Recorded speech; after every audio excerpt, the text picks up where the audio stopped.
La copa de vino tinto se derramó sobre la mesa de mármol blanco, y las carcajadas resonaron por todo el salón privado del restaurante más exclusivo de la Ciudad de México. Si te gusta este tipo de historias donde los humildes demuestran su verdadero poder, suscríbete ahora porque lo que viene te va a dejar sin aliento. Miguel limpiaba la mancha con movimientos precisos, manteniendo la cabeza baja mientras el CEO de Corporativo Sandoval seguía burlándose de su acento oaxaqueño frente a sus inversionistas extranjeros. Lo que ninguno de ellos sabía era que ese mesero callado, con el uniforme impecable y las manos curtidas por años de trabajo, era en realidad el verdadero dueño de Casa Libertad, el restaurante donde ahora lo humillaban. Todo había comenzado 3 meses atrás, cuando Miguel Ángel Ruiz decidió que necesitaba conocer la verdad sobre su negocio. Después de heredar el restaurante de su abuelo don Sebastián, un legendario cocinero que había construido un imperio culinario desde cero, Miguel se había dado cuenta de algo perturbador en los libros de contabilidad. Los números no cuadraban. Había discrepancias enormes entre las ganancias reportadas y lo que debería estar generando un establecimiento de ese calibre. Su gerente general, Roberto Sandoval, siempre tenía explicaciones convincentes: crisis económicas, competencia feroz, costos operativos elevados. Pero Miguel no era tonto. Había estudiado administración de empresas en la UNAM mientras trabajaba en la cocina de su abuelo, y sabía reconocer cuando algo olía mal. Así que tomó una decisión radical. Le pidió a su amigo de la infancia, Javier, quien ahora manejaba el restaurante oficialmente como gerente de operaciones, que lo contratara como mesero bajo un nombre falso. Miguel Ángel Ruiz se convirtió en Miguel Hernández, un migrante oaxaqueño que buscaba trabajo en la capital. Cambió su apariencia, dejó crecer su barba, usó lentes de contacto oscuros en lugar de sus habituales gafas de diseñador, y se sumergió en el mundo invisible de los trabajadores de servicio. Quería ver con sus propios ojos qué estaba pasando en su restaurante, quién estaba robándole, y cómo lo estaban haciendo. Las primeras semanas fueron reveladoras y dolorosas. Miguel descubrió un mundo paralelo que existía justo bajo sus narices. Los meseros trabajaban turnos de 14 horas por salarios miserables. Las propinas eran confiscadas parcialmente por los supervisores. La comida que se servía en el área general era de calidad inferior a la que él había especificado, mientras que los ingredientes premium desaparecían misteriosamente. Pero lo más impactante fue descubrir que Roberto Sandoval había estado usando los salones privados de Casa Libertad para sus propios negocios turbios, cobrando miles de pesos por eventos privados y embolsándose el dinero sin reportarlo en los libros oficiales. Roberto Sandoval se había convertido en una especie de celebridad empresarial. Aparecía en revistas de negocios, daba conferencias sobre gestión de restaurantes y se presentaba ante el mundo como el CEO visionario que había transformado Casa Libertad en el destino culinario más codiciado de la ciudad. Lo que nadie sabía era que Roberto era simplemente el gerente general que Miguel había contratado hacía 5 años, cuando decidió expandir el negocio y necesitaba a alguien con conexiones en el mundo corporativo. Le había dado poder, confianza y autonomía. Y Roberto había usado todo eso para construir su propio imperio a costa del legado de don Sebastián. Esa noche de viernes, mientras Miguel servía canapés de salmón ahumado y copas de champán francés, escuchó a Roberto cerrar un trato millonario. Estaba vendiendo una franquicia de Casa Libertad a inversionistas estadounidenses, usando el nombre y la reputación del restaurante para enriquecerse personalmente. Los contratos estaban sobre la mesa, junto a los platos de entrada. Miguel podía ver los números mientras rellenaba las copas de agua. $5 millones por los derechos de la marca, el concepto y las recetas. Recetas que habían sido creadas por su abuelo, perfeccionadas durante décadas, y que ahora Roberto vendía como si fueran suyas. Fue entonces cuando sucedió. Uno de los inversionistas, un texano corpulento con acento marcado, le preguntó a Miguel de dónde era. Miguel respondió con orgullo que era de Oaxaca, la tierra del mezcal y el mole negro. El texano sonrió con condescendencia y le preguntó si sabía leer y escribir. Antes de que Miguel pudiera responder, Roberto soltó una carcajada estruendosa y dijo en inglés, para que sus invitados entendieran, que la mayoría de estos indios apenas sabían hablar español correctamente, mucho menos inglés, que eran buenos para servir mesas y limpiar baños, pero que no había que esperar mucho más de ellos. Los inversionistas rieron incómodos, pero Roberto continuó, imitando el acento de Miguel de manera grotesca, exagerando las vocales y tropezando con las consonantes. Miguel sintió que la sangre le hervía, pero mantuvo la compostura. Había aprendido en esos 3 meses que la invisibilidad era un superpoder. La gente decía y hacía cosas terribles frente a los meseros, los guardias de seguridad, las señoras de la limpieza, porque simplemente no los consideraban personas reales. Eran parte del decorado, elementos funcionales del ambiente, tan relevantes como las sillas o las lámparas. Así que Miguel siguió sirviendo, siguió escuchando, y siguió recopilando información. Cada insulto, cada burla, cada comentario despectivo se grababa en su memoria como evidencia de quién era realmente Roberto Sandoval, detrás de sus trajes italianos y su sonrisa de revista. Pero esa noche, Roberto cruzó una línea que no tenía retorno. Después de firmar los contratos preliminares y brindar por su éxito, Roberto le ordenó a Miguel que limpiara un derrame de vino que él mismo había causado al hacer un gesto dramático.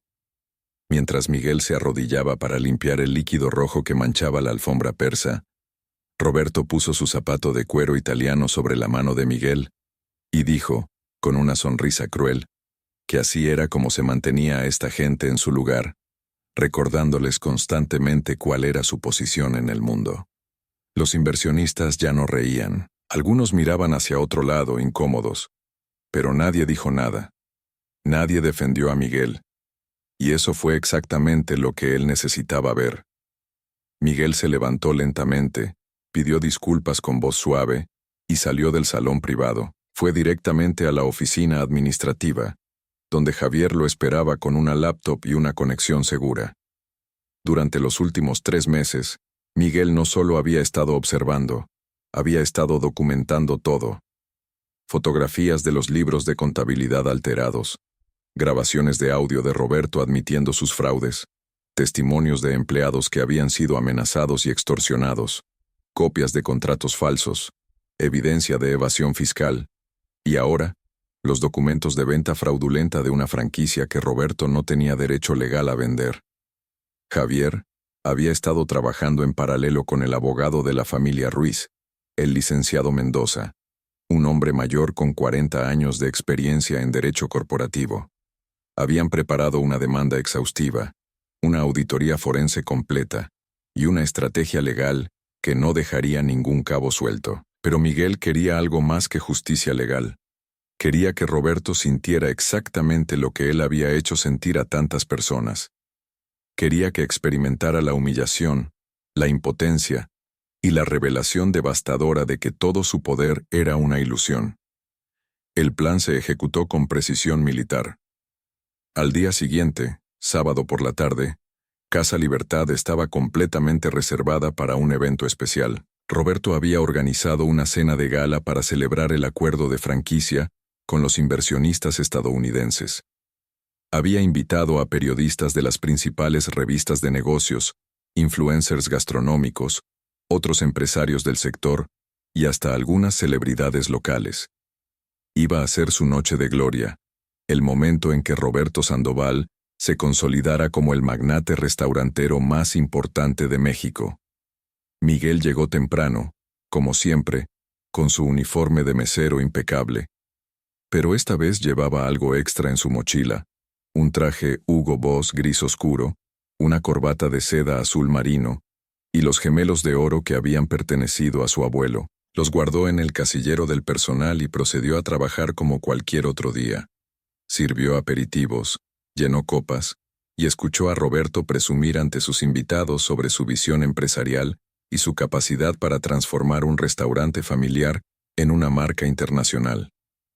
A las 9 de la noche, justo cuando Roberto estaba a punto de dar su discurso principal, las luces del restaurante se atenuaron.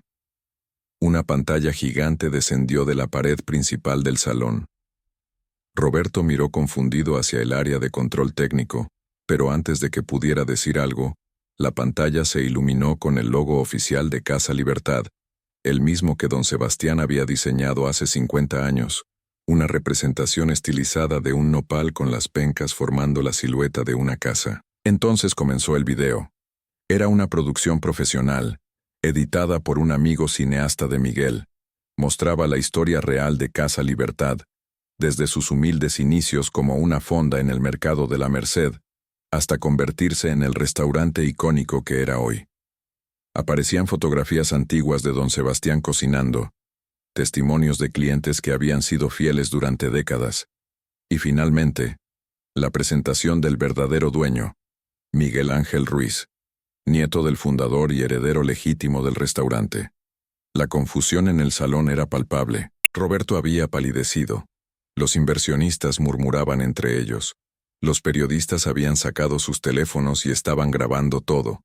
Entonces Miguel salió de la cocina, pero ya no vestía el uniforme de mesero. Llevaba el traje Hugo Boss, el cabello peinado hacia atrás, y los lentes de contacto habían sido reemplazados por sus gafas de diseñador. Caminó con la confianza de alguien que conoce cada centímetro del lugar, porque efectivamente lo conocía. Era su casa, su legado, su responsabilidad. Roberto intentó hablar, pero Miguel levantó la mano y pidió silencio. Con voz clara y firme, explicó lo que había estado haciendo durante los últimos 3 meses, cómo había trabajado como mesero en su propio restaurante para descubrir la verdad, cómo había sido testigo de la corrupción, el robo y el abuso sistemático de poder, cómo Roberto Sandoval había construido su reputación sobre mentiras y había intentado vender algo que nunca le perteneció. La audiencia estaba completamente silenciosa, absorbiendo cada palabra. Entonces Miguel hizo algo que nadie esperaba. Invitó al escenario a 5 empleados del restaurante, personas que habían trabajado allí durante años y que habían sido maltratadas por Roberto. Estaba Carmen, la cocinera de 60 años que había sido amenazada con el despido cuando se quejó de las condiciones laborales. Estaba José, el lavaplatos que trabajaba 18 horas diarias por un salario miserable, porque Roberto le había prometido regularizar su situación migratoria, y nunca lo hizo. Estaba Lupita, la hostess que había sido acosada sexualmente por uno de los socios de Roberto, y cuando lo reportó, fue ella quien fue despedida. Estaba Antonio, el sommelier que había visto cómo Roberto reemplazaba vinos premium con versiones baratas y se embolsaba la diferencia. Y estaba Rosa, la señora de la limpieza que había encontrado documentos comprometedores en la basura de la oficina de Roberto, y había tenido el valor de guardarlos y entregárselos a Javier. Cada uno de ellos contó su historia. No con rencor, sino con dignidad. Hablaron de sus sueños, de por qué habían elegido trabajar en Casa Libertad, de lo que significaba para ellos ser parte del legado de don Sebastián. Hablaron de cómo Roberto había traicionado esos valores, cómo había convertido un lugar de orgullo y excelencia en un negocio corrupto, donde solo importaba el dinero. Los periodistas grababan todo. Los inversionistas estadounidenses habían guardado los contratos en sus maletines y miraban a Roberto con una mezcla de asco y decepción. Roberto intentó defenderse.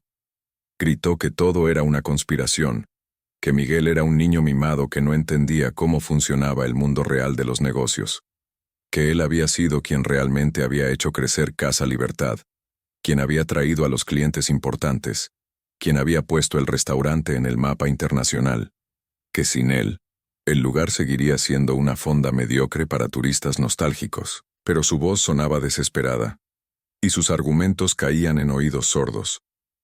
Miguel entonces reveló la evidencia final. En la pantalla aparecieron extractos bancarios que mostraban transferencias millonarias de las cuentas de Casa Libertad a cuentas personales de Roberto en las Islas Caimán. Aparecieron correos electrónicos donde Roberto instruía a sus cómplices sobre cómo manipular los libros de contabilidad. Aparecieron facturas falsas de proveedores que no existían. Aparecieron contratos donde Roberto se había nombrado a sí mismo como propietario parcial del restaurante, documentos que había falsificado usando el sello oficial de la empresa. La evidencia era abrumadora, irrefutable y completamente devastadora. El licenciado Mendoza subió al escenario y anunció que se habían presentado cargos criminales contra Roberto Sandoval por fraude, malversación de fondos, falsificación de documentos, evasión fiscal y explotación laboral. Que la Fiscalía General ya tenía toda la evidencia y que había órdenes de aprehensión listas para ejecutarse. Que los activos de Roberto serían congelados y que enfrentaba hasta 20 años de prisión si era declarado culpable de todos los cargos. Roberto intentó correr hacia la salida, pero 2 agentes de la policía ministerial que habían estado esperando discretamente en la entrada lo detuvieron. Le leyeron sus derechos mientras le colocaban las esposas. Las cámaras capturaron cada segundo. Pero Miguel no había terminado. Se dirigió a los inversionistas estadounidenses y les ofreció una disculpa sincera por haberlos involucrado en esta situación. Les explicó que los contratos que habían firmado eran nulos porque Roberto nunca tuvo la autoridad legal para venderles nada. Pero luego, les hizo una propuesta diferente. Les habló de su visión real para Casa Libertad, una visión que honraba el legado de su abuelo mientras abrazaba la innovación y la expansión responsable. Les habló de su plan para crear una fundación que capacitara a jóvenes chefs de comunidades marginadas. Les habló de su compromiso con el comercio justo, los ingredientes orgánicos locales y las prácticas laborales éticas. Les mostró un plan de negocios real, con números reales, y una propuesta de franquicia legítima que beneficiaría a todos los involucrados. Los inversionistas escucharon con atención. Hicieron preguntas difíciles. Miguel las respondió todas con honestidad y conocimiento profundo. Al final de la noche, 3 de los 5 inversionistas expresaron interés en continuar las conversaciones bajo estos nuevos términos. No firmaron nada esa noche, pero intercambiaron información de contacto y acordaron reunirse la siguiente semana con sus equipos legales. Era un comienzo, pero era un comienzo honesto. Después de que los invitados se fueron, después de que los periodistas publicaran sus artículos, después de que las redes sociales explotaran con la historia del mesero, que resultó ser el verdadero dueño, Miguel se quedó solo en el restaurante vacío. Caminó por el comedor principal, tocando las mesas donde había servido comida durante 3 meses. Entró a la cocina donde había aprendido a cocinar junto a su abuelo. Se sentó en la pequeña oficina donde don Sebastián solía hacer las cuentas a mano, en cuadernos de pasta dura. Javier entró con 2 cervezas frías y se sentó junto a él. No dijeron nada por un largo rato, simplemente bebieron en silencio. Finalmente, Javier preguntó si había valido la pena, si los 3 meses de humillación, de esconder su identidad, de ser tratado como invisible, habían servido para algo. Miguel pensó en Carmen, en José, en Lupita, en Antonio, en Rosa. Pensó en todos los trabajadores que ahora tendrían salarios justos, horarios razonables y respeto. Pensó en su abuelo, en el hombre que había construido algo hermoso desde la nada y que le había enseñado que el verdadero éxito no se mide en dinero, sino en el impacto positivo que dejas en la vida de otros. Sí, respondió Miguel. Había valido completamente la pena, porque ahora sabía exactamente qué tipo de líder quería ser, no el tipo que se esconde en una oficina y toma decisiones desde la distancia, no el tipo que ve a sus empleados como recursos desechables, sino el tipo que entiende que cada persona en su organización, desde el lavaplatos hasta el chef ejecutivo, es esencial para el éxito colectivo. El tipo que lidera con empatía porque ha caminado literalmente en los zapatos de su equipo. Los siguientes meses fueron intensos. Miguel implementó cambios radicales en Casa Libertad. Aumentó los salarios base en un 40%. Estableció un sistema de reparto de utilidades donde todos los empleados recibían un porcentaje de las ganancias trimestrales. Creó un programa de capacitación donde los meseros podían aprender sobre vinos, los lavaplatos podían tomar clases de cocina, y cualquiera con ambición tenía un camino claro hacia el crecimiento profesional. Instaló una guardería en el edificio para que los empleados con hijos pequeños no tuvieran que elegir entre trabajar y cuidar a sus familias. También cambió el menú. Trabajó directamente con productores locales de Oaxaca, Puebla, Veracruz y Chiapas para traer ingredientes auténticos y de la más alta calidad. Cada platillo venía con una pequeña tarjeta que contaba la historia del productor, de dónde venía el ingrediente y por qué era especial.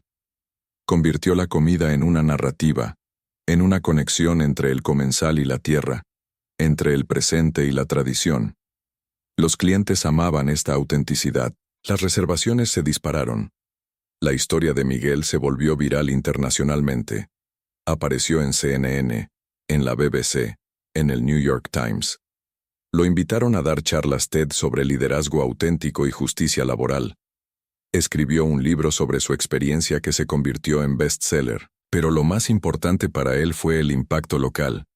Otros restaurantes en México comenzaron a revisar sus prácticas laborales. Se inició un movimiento de transparencia en la industria gastronómica. Los trabajadores de servicio comenzaron a organizarse y a exigir mejores condiciones. El cambio era lento, pero era real. Roberto Sandoval fue declarado culpable de 11 de los 13 cargos presentados contra él.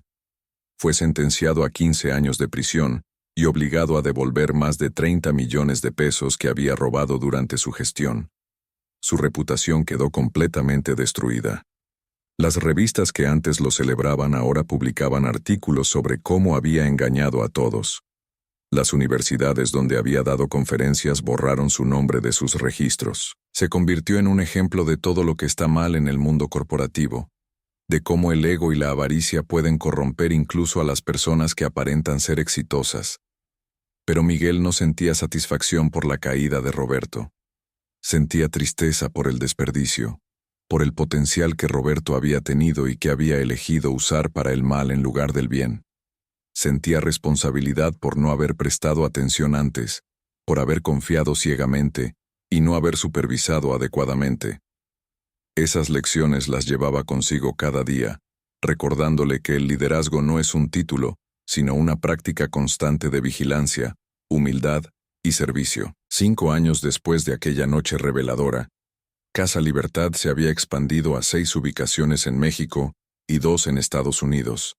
Pero cada restaurante mantenía los mismos valores fundamentales: salarios justos, ingredientes éticos, historias auténticas, y un compromiso inquebrantable con la dignidad de cada persona que trabajaba allí.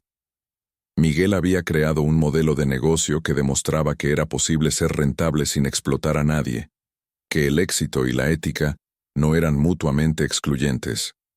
Carmen ahora era la chef ejecutiva de la ubicación original, creando platillos innovadores que honraban las recetas tradicionales de Don Sebastián. José había completado su educación culinaria y manejaba la cocina de la sucursal en Guadalajara. Lupita era la directora de recursos humanos de toda la empresa, asegurándose de que ningún empleado sufriera el acoso o la injusticia que ella había experimentado. Antonio era el sommelier principal y había ganado premios internacionales por su conocimiento y pasión. Rosa se había jubilado con una pensión generosa y venía cada semana a comer gratis, siempre sentada en la mejor mesa, tratada como la reina que era. Miguel seguía trabajando turnos ocasionales como mesero, no porque tuviera que hacerlo, sino porque quería recordar. Quería sentir el peso de las charolas, el cansancio en los pies después de 8 horas de pie, la satisfacción de servir una comida perfecta a un cliente agradecido. Quería mantenerse conectado con la realidad de su negocio, no desde la distancia cómoda de una oficina ejecutiva, sino desde el frente de batalla donde realmente sucedía la magia.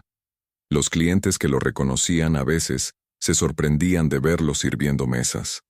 Le preguntaban por qué el dueño de un imperio restaurantero seguía haciendo trabajo de mesero. Miguel siempre respondía con la misma frase que su abuelo le había enseñado cuando era niño, y que ahora entendía completamente. Nadie es demasiado importante para servir, y nadie es demasiado humilde para liderar. El verdadero poder no viene de estar por encima de otros, sino de estar dispuesto a caminar junto a ellos, de entender sus luchas, de celebrar sus victorias, y de construir algo juntos que sea más grande que cualquier individuo. La historia de Miguel Ángel Ruiz se convirtió en leyenda en la industria restaurantera mexicana. Pero para él, no era una historia sobre venganza o sobre demostrar quién tenía razón. Era una historia sobre redescubrir los valores que su abuelo le había enseñado y que había olvidado en la comodidad del privilegio. Era una historia sobre la importancia de la empatía, de ver realmente a las personas que te rodean, de entender que cada ser humano tiene una historia compleja, sueños válidos, y merece ser tratado con dignidad y respeto. Cada noche, antes de cerrar el restaurante, Miguel caminaba por la cocina y se detenía frente a una fotografía enmarcada de don Sebastián. En la imagen, su abuelo estaba de pie frente a la fonda original, con su delantal manchado y una sonrisa orgullosa. Miguel tocaba el marco y susurraba una promesa, que nunca olvidaría de dónde venía, que nunca permitiría que el éxito lo alejara de las personas reales que hacían posible ese éxito, que honraría el legado, no solo manteniendo vivo el nombre de Casa Libertad, sino viviendo los valores que ese nombre representaba. Y así, el mesero que era el verdadero dueño del restaurante, se convirtió en el dueño que nunca olvidó lo que era ser mesero. En un mundo donde tantos luchan por subir y olvidan a quienes dejaron atrás, Miguel eligió un camino diferente. Eligió recordar, elegir servir, elegir liderar con el corazón además de la cabeza. Y en esa elección, encontró no solo el éxito empresarial, sino algo mucho más valioso: la paz de saber que estaba construyendo algo que haría sentir orgulloso a su abuelo, algo que cambiaría vidas, algo que demostraría que otra forma de hacer negocios era posible. Casa Libertad no era solo un restaurante, era una declaración, un manifiesto, una prueba viviente de que cuando tratas a las personas con dignidad y respeto, cuando compartes el éxito en lugar de acapararlo, cuando lideras con humildad en lugar de arrogancia, todos ganan. Y esa era la verdadera receta del éxito, una que ningún Roberto Sandoval podría robar jamás.